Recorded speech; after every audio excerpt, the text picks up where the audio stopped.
Vamos a entrar ahora a ver las tres dimensiones que expone Gonzalo Abril con respecto al texto visual. Vamos a empezar esta diapositiva con una cita del artículo de Gonzalo Abril que dice: llamamos trama visual al conjunto de significantes visuales que conforman el plano de la expresión de un texto visual, construyen su coherencia y preparan el conjunto de sus efectos semióticos. ¿Esto qué quiere decir? La trama visual de cualquier texto está constituido por un conjunto de elementos que son materiales. En el caso de la carta que nos sirve de ejemplo, son las líneas que forman esa forma ensortijada, las líneas que representan a las personas, que tienen una determinada forma que observamos que es triangular, etcétera.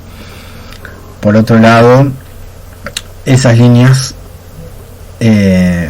forman parte de una trama porque construyen una coherencia, es decir, todo texto, y esto ustedes lo deben saber desde las clases de lengua de la secundaria, todo texto tiene entre sus propiedades la de ser coherente, o intentarlo al menos, para poder significar lo que se desea y no caer en ambigüedades o en interpretaciones erróneas. Y por otro lado, todo texto a través de esa trama prepara el conjunto de efectos semióticos, es decir, genera, más que generar, en realidad prevé una serie de situaciones que ese mismo texto va a generar en su audiencia o en la recepción. Cuando hablamos de significantes en términos semióticos, esto significa aquel elemento material que acarrea un significado. Entonces, una línea, por ejemplo, una flecha, ¿no? Una línea con un triángulo en su extremo, es, desde el punto de vista del significante, es eso, es una línea con un triángulo. Pero desde el punto de vista de su significado, puede ser una flecha que indica una dirección, por ejemplo. Por otro lado, dice Gonzalo Abril que lo visual está compuesto tanto por lo que se ve en el texto como por lo que no se ve. Es decir, por un lado tenemos el conjunto de significantes y por otro lado aquello que no percibimos porque o nos falta contexto o no conocemos la situación, etcétera. ¿Qué es lo que nos pasó a todos? Porque a mí también se me presentó esta imagen que compartimos en el foro como un ejercicio de decir, bueno, a ver, ¿qué interpretan acá? Entonces, está lo que yo vi y lo que ustedes vieron, que eran esa serie de líneas, y eso que no se ve, que es la intención de la mujer Yukagir de convencer a su expareja de que vuelva con ella, eso no se ve a primera vista. ¿Por qué? Porque necesitamos un conocimiento más amplio que nos permita interpretar cabalmente. Entonces hay un montón de elementos ahí que no están presentes y que los podemos interpretar a partir de lo que vamos a ver de aquí en más.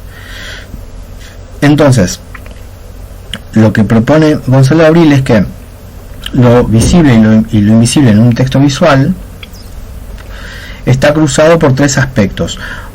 Por un lado, lo que se desea ver, y acá quiero abrir un paréntesis porque si bien valoro muchísimo el trabajo profundo que hace Gonzalo Abril, me parece que aquí, en el ejemplo que él usa en su texto con la película de Hitchcock, en la cual él manifiesta que lo que se desea ver en esa película, lo que el espectador desea ver en esa película, tiene que ver con una especie de perversión y no sale de ese elemento. Yo creo que en general, cuando uno ve imágenes, sí puede estar la perversión propia en algún grado puesta ahí, pero no creo que eso determine cualquier visualidad. Creo que se quedó corto nomás.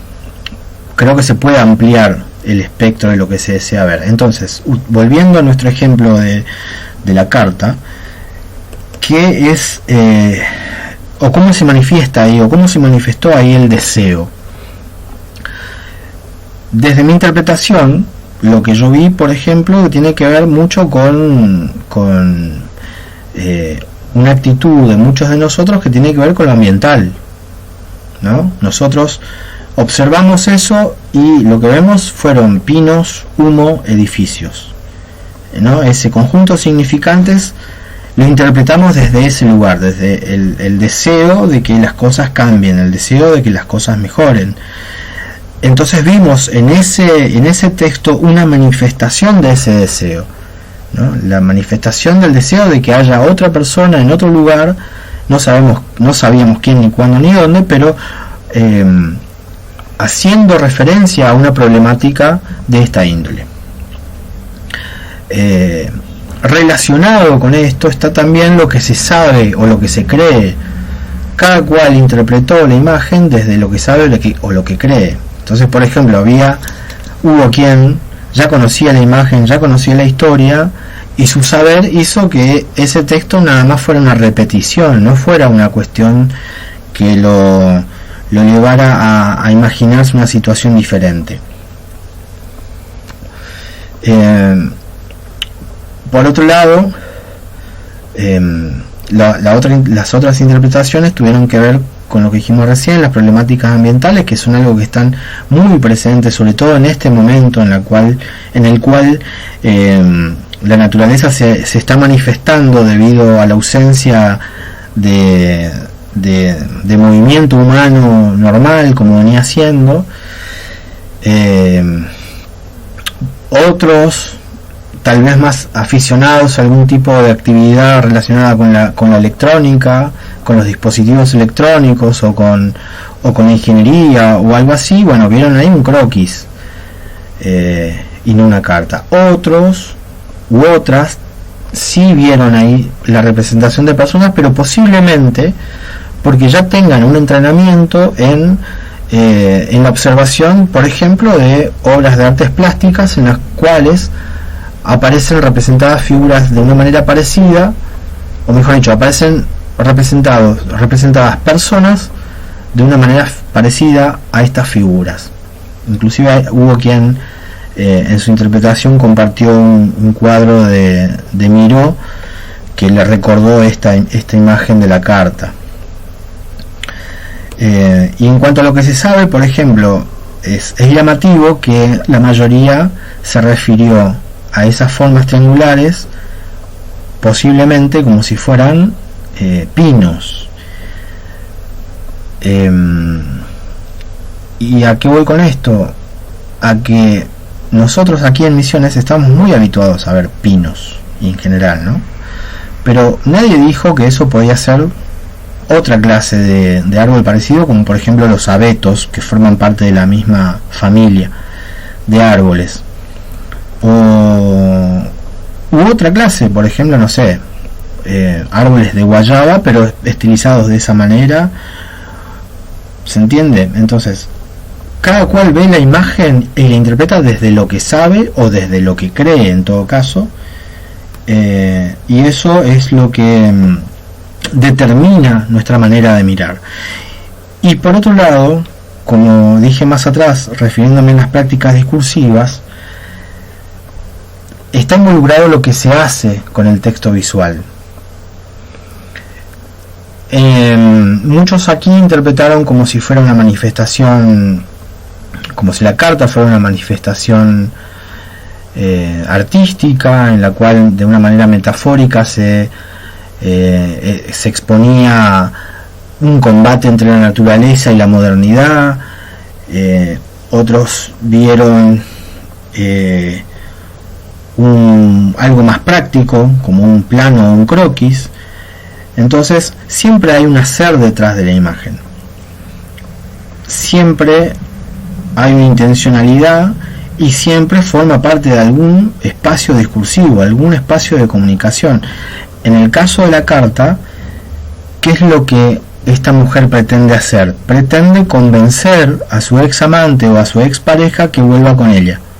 y le advierte además que hay alguien que le está mostrando sus intenciones hacia ella, y que en el caso de que él tenga hijos con la otra mujer no va a ser posible que regresen que vuelvan a estar juntos. Entonces hay varias manifestaciones, varias cosas que se hace a través de esa carta. Pasemos ahora al siguiente elemento, que es la mirada.